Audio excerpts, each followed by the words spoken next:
وضو نہ ہو تو کیا موبائل سے تلاوت قرآن پاک کر سکتے ہیں؟ وضو نہ ہو تو موبائل سے بھی کر سکتے ہیں اور زبانی بھی کر سکتے ہیں۔ موبائل میں قرآن پاک ہو تو کیا موبائل واش روم میں بھی لے جا سکتے ہیں؟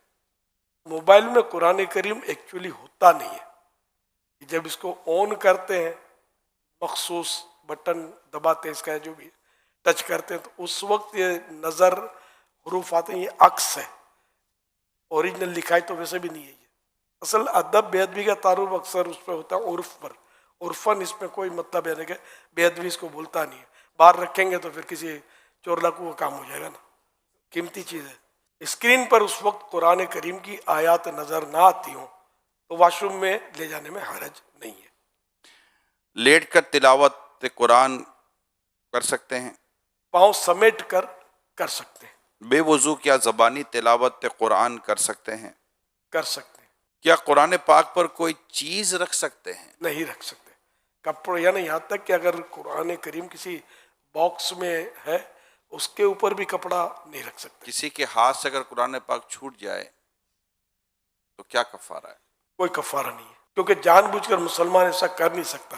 نعوذ باللہ کسی نے حقارت کے ساتھ قرآن شریف زمین پر دے مارا وہ تو کافر ہو جائے گا، لیکن یہاں جو زمین ہاتھ سے نکل گیا اور زمین پر آ گیا قرآن کریم تو مسلمان تو گھبرا جاتا ہے، یہ اب کیا کفارہ ہے پوچھنے نکلتا ہے۔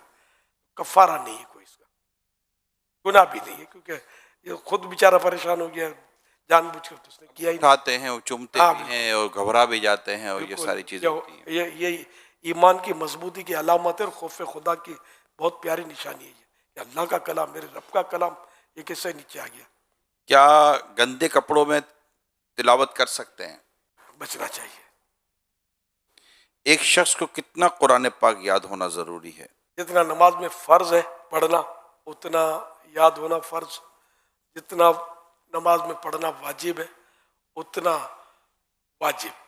تلاوت قرآن کے لیے کم از کم کتنے تلفظ کی ادائیگی کا لحاظ ضروری ہے؟ یہ تلفظ ہے کتنے حروف کی ادائیگی کا لحاظ؟ دوسرے حرف سے یہ ممتاز ہو جائے، نمایاں ہو جائے، یہ لکھا ہوا ہے۔ لیکن یہ کہ جو قاریوں نے حرف کی صورتیں بیان فرمائی ہیں اس طرح نکالنے کی ہر ایک کو کوشش کرنی چاہیے، یعنی کہ اتنا قرآن درست ہو کہ جس کے بارے میں ما یجوز بہ الصلاۃ، جس سے نماز درست ہو سکے، یہ ہر ایک پر یہ لازم ہے، اتنا درست ہو۔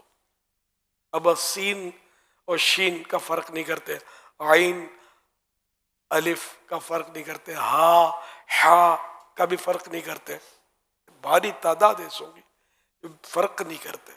اعلیٰ حضرت امام احمد اللہ خان رحمۃ اللہ علیہ فرماتے ہیں اتنی تجوید سیکھنا کہ ہر حرف دوسرے حرف سے صحیح ممتاز ہو فرض عین ہے، بغیر اس کے نماز قطعاً باطل ہے۔ کوئی بزرگ کرسی پر بیٹھے ہیں یا کوئی بھی شخص کرسی پر بیٹھے ہوئے ہیں، کیا زمین پر بیٹھ کر قرآن کریم کی تلاوت کر سکتے ہیں؟ بے ادبی ہے۔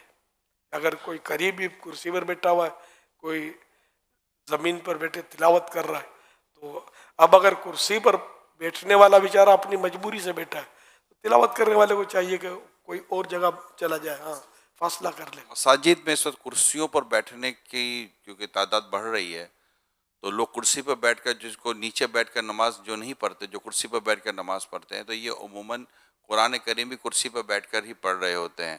تو اب جیسے ایک صف بنی ہوئی ہے تو لوگ جیسے ماہ رمضان میں تلاوت کرنے کا رجحان بڑھ جاتا ہے، تو کیا کرسی پر ایک بیٹھ کر قرآن پڑھ رہا ہو، اس کی مجبوری ہے کہ وہ نیچے نہیں بیٹھ رہا، تو اب اس کے ساتھ کوئی نیچے بیٹھ کر پڑھ رہے گا تو اس کے ساتھ پہ ایک دو کرسی والا بیٹھ کر پڑھ رہے ہوں گے، تو ایک جیسے لائن لگی ہوئی ہے، تو اگر اس طرح مساجد میں کہیں ہو رہا ہو تو کیا یہ درست نہیں رہے گا؟ اصل در و مدار وہی ہے جو ارشاد فرمایا عرف کے اوپر ہے، تو بالکل ساتھ وہ بیٹھا ہوا ہے اس کے پاؤں کے پاس، تو اس کو دیکھ کے کوئی بھی تعجب کا کرے گا کہ یہ کیا ہو رہا ہے، تو اگر کچھ فاصلے پہ وہ بیٹھا ہوگا تو پھر اس سے وہ محسوس نہیں ہوگا کہ بے ادبی ہو رہی ہے، تو ایسے مقام پہ کچھ فاصلے پر وہ بیٹھ کر پڑھے۔